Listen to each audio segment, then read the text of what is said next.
అందరికీ వందనాలండి. ఈరోజు దేవుడు మన కొరకు సిద్ధపరిచిన వాక్యమును చదువుకుందాం.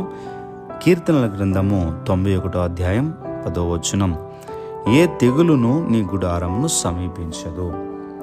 ఈ కీర్తనల గ్రంథము 91వ అధ్యాయము చదివినప్పుడు మనకి చాలా ఆదరణ కలుగుతుంది. ఎందుకంటే మనం భయముతో ఉన్నప్పుడు, లేకపోతే దిగులుతో ఉన్నప్పుడు, ఆందోళనలో ఉన్నప్పుడు ఈ కీర్తన చదువుకుంటే మనకి ఎక్కడ లేనటువంటి ఆదరణ అనిపిస్తూ ఉంటుంది.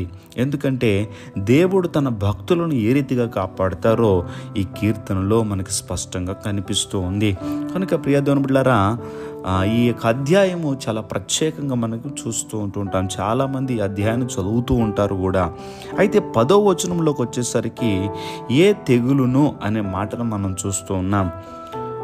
దేవుడు మోషేతో మాట్లాడి, మోషే నువ్వు వెళ్ళి ఫరోతో మాట్లాడి ఇశ్రాయేలు ప్రజలను బయటకు తీసుకురా అని చెప్పినప్పుడు మోషే ఆ మాట ప్రకారంగా వెళ్ళి ఫరోతో మాట్లాడితే ఫరో అంటాడు, నేను పంపించను అంటాడు. అప్పుడు దేవుని మాట లోబడలేనటువంటి కారణము చేత ఐగుప్తు దేశంలో కొన్ని తెగుళ్ళు పుట్టినట్టుగా మనము చూస్తూ ఉన్నాం. అంటే దేవుని మాట లోబడలేనప్పుడు, దేవునికి వ్యతిరేకంగా జీవించినప్పుడు కొన్ని తెగుళ్ళు అనేవి పుట్టినట్టుగా మనం చూస్తూ ఉన్నాం. ప్రియ దేవుని బిడ్డలారా, అదే సందర్భంలో కాదు కానీ పాపము విస్తారంగా విస్తరించినప్పుడు కూడా, దేవుణ్ణి మరచినప్పుడు కూడా తెగుళ్ళు భూలోకంలో పుట్టినప్పుడు వాక్యాన్ని బట్టి మనకు అర్థమవుతుంది.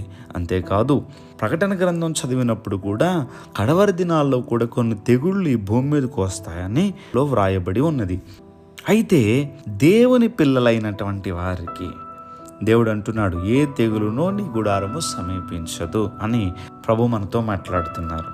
పేదోని బిడ్డలారా, ఈ ఉదయకాల సమయంలో ఈ మాటలు వింటున్నటువంటి మనలను దేవుడు ఏ రీతిగా కాపాడాలనుకుంటున్నారంటే, ఏ తెగులు కూడా మనకి సమీపించకుండా మన గుడారమును కాపాడాలని దేవుని యొక్క ఉద్దేశం.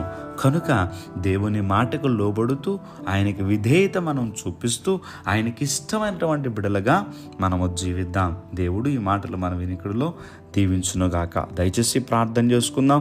సర్వాధికారి అయిన దేవా, మీకు వందనములు. ఈ రోజు నీ బిడ్డలు వారి పనులు ప్రారంభిస్తూ ఉంటుండగా మీ బిడ్డల పనులకు తోడుగా ఉండి వారి అవసరాలన్నిటిని కూడా తీర్చి, ఎవరైతే బలహీనతగా ఉన్నారో, అనారోగ్యంగా ఉన్నారో, నీరసముగా ఉన్నారో తండ్రి, మమ్మల్ని స్వస్థపరచగలిగినటువంటి దేవుడు నీవే కనుక నీ బిడ్డలను స్వస్థపరిచి మంచి ఆరోగ్యాలతో నింపి, ఎవరైతే ఈ ప్రార్థనలో ఏకీభవించారో వారి యొక్క బలహీనత ఏదైనప్పటికీ స్వస్థత మీరు కలుగ చేసి మీ శక్తితో వారిని నింపి నడిపించమని ప్రార్థన చేస్తూ, ఈ రోజున బిడ్డలు సంతోషంగా ఉండేలాగా బిడ్డలు చేయి పట్టుకుని నడిపించమని యేసుక్రీస్తు వారి యొక్క నామం పేరట అడిగి వేడుకుంటున్నాం మా పరమ తండ్రి. Amen, amen, amen.